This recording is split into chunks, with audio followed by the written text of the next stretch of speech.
और ये बता कि बीमार सरकार हमारे नीतीश कुमार जी लंदन जाते हैं इलाज कराने, हमारे मुख्यमंत्री जी दिल्ली जाते हैं इलाज कराने के लिए, लेकिन ये बीमार सरकार जो है इसका इलाज कौन करेगी? हाथ उठा के बोलिए, इस बीमारी सरकार इलाज कौन करेगी? बिहार की जनता करेगी। कहता है कि हम गरीब के बहुत बड़े बेटा है। नमस्कार, आर्यन खबर पे आपका स्वागत है। मैं हूं दीपक प्रियदर्शी। बाबा साहब डॉक्टर भीमराव अंबेडकर की जयंती बिहार के सभी राजनीतिक दलों ने मनाई।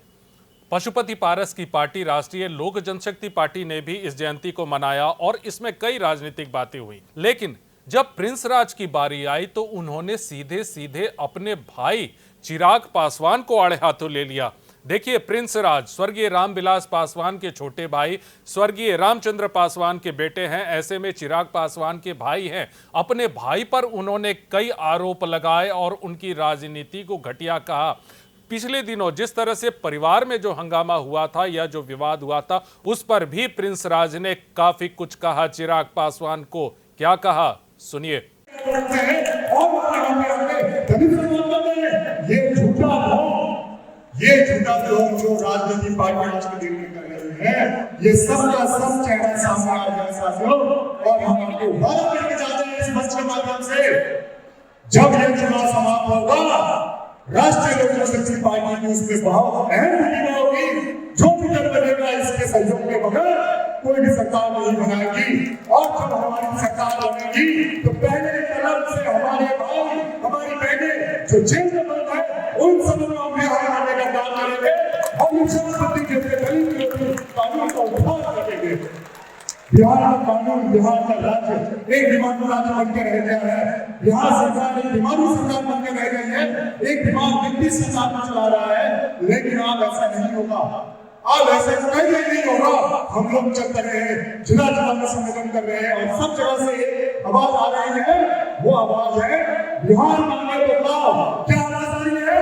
बिहार मांगे बदलाव, बिहार मांगे बदलाव, बिहार मांगे बदलाव। और ये बदलाव ये बीमार सरकार हमारे नीतीश कुमार जी लंदन जाते हैं इलाज कराने के लिए, हमारे मुख्यमंत्री जी दिल्ली जाते हैं इलाज कराने के लिए, लेकिन ये बीमार सरकार जो है इसका इलाज कौन करेगी? हाथ उठा के बोलिए, इस बीमारी सरकार इलाज कौन करेगी? बिहार की जनता करेगी। बिहार की जनता करेगी। बिहार की जनता ने दवा का इंतजार कर रखा है, सही मौका आएगा, भोग देगा। इसलिए साथियों, आप लोगों से हम यहाँ एक बात बोलना चाहते हैं। हमारे नेता बोलते थे संगठित बनो, शिक्षित बनो, संघर्ष करो। कई लोग कई सारे बातें करते हैं। कई लोग बोलते हैं कि भाई हम दलित के नेता हैं, दलित के नेता हैं। एक घटनाक्रम आप लोगों को पता होगा, हमारे यहाँ जितने भी साथी हैं सबके हाथ में मोबाइल है। आप सबको मोबाइल देखते होंगे। आज एक हफ्ता से एक फिल्म चल रहा है। अब वो फिल्म देखे हैं, एक हफ्ता से वो फिल्म चल रहा है कि एक राजनीतिक परिवार में फूट हो गया। एक राजनीतिक परिवार जो है जमीन के लिए लड़ाई कर रहा है, सत्ता के लिए लड़ाई कर रहा है। और वो व्यक्ति इंसान आ रहा है, वो व्यक्ति अपने आप को कहता है कि हम गरीब के बहुत बड़े बेटा है। जब आप जितने भी यहाँ साथी, यहाँ जितनी भी माताएं बहनें यहाँ पे उपस्थित है, हम चाहेंगे कि आप उस व्यक्ति से पूछिए जो दलित के इतने बड़े हितैषी बनते हैं, घर की माता बहनें उसने अपाया किया है, घर की माता पर अपाया किया है। ये उनका सही चेहरा, असली चेहरा दर्शाता है कि कितने दलित को विरोधी है, कितने दलित के साथी है। साथियों, आपसे मांगा करने के लिए आए हैं, ऐसे दलित विरोधी व्यक्तियों को आप साथ आते हैं।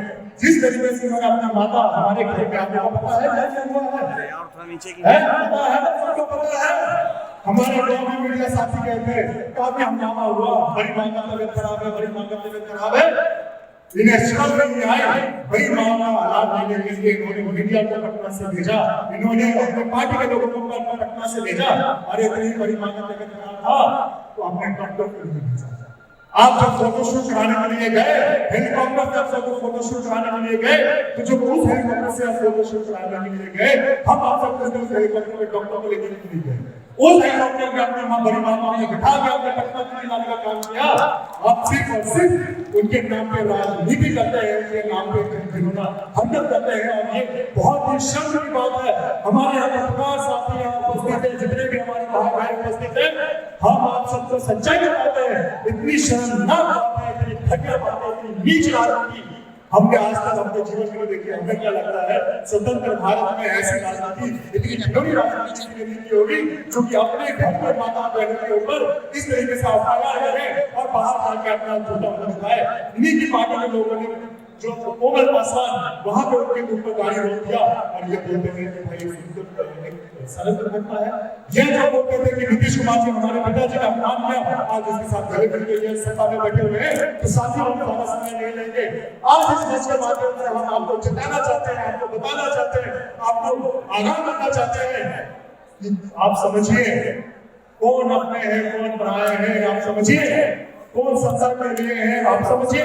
आज जो बाबा भीमराव अम्बेडकर जी हम लोग जयंती मना रहे हैं, कौन उसके मार्गदर्शन में काम करते हैं और कौन उनका ढोबा नाम इस्तेमाल करते हैं ताकि उनको राजनीति लाभ मिल जाए। बड़ी हैरानी की बात है, इस साल हम देख रहे हैं भाई 3 दिन से लेकर कई दल भीमराव अम्बेडकर जी की जयंती मना रहे हैं। अरे भाई एक आवाज उठा लेते दलित भाइयों की जो जेल में बंद है, उनकी आवाज आप क्यों उठाएंगे? आप पूछते हैं सरकार से, लेकिन आज आप लोग जितने समूह में आए हैं, इतने भीड़ में आए हैं, हमारे कार्यकर्ता माताएं बहनें आप सबको नमन करते हैं और हमें पूरा विश्वास है कि आगामी चुनाव है यह बिहार सरकार, गरीब की सरकार, भ्रष्टाचार सरकार को एक मुंह तो जवाब देने साथियों। अब हम ज्यादा समय नहीं लेंगे, हम चाहेंगे अपने राष्ट्रपति को अपना पूरा समय देना। आप लोग आए, एक बार आप सबको। प्रिंस राज ने चिराग पासवान को आड़े हाथों लिया, लेकिन साथ ही साथ नीतीश कुमार को भी नहीं छोड़ा और एनडीए सरकार को भी नहीं छोड़ा। उन्होंने कहा कि आने वाले दिनों में अगर किसी की सरकार बनती है तो वो हमारी पार्टी के बगैर नहीं बनेगी। इतना दमखम लेकर प्रिंस राज ने आज संबोधन किया है, तो आने वाले दिनों में जाहिर सी बात है कि जो राजनीति बिहार में होगी और जो चुनाव होगा वो बेहद दिलचस्प होगा। इस वीडियो को देखने के लिए धन्यवाद।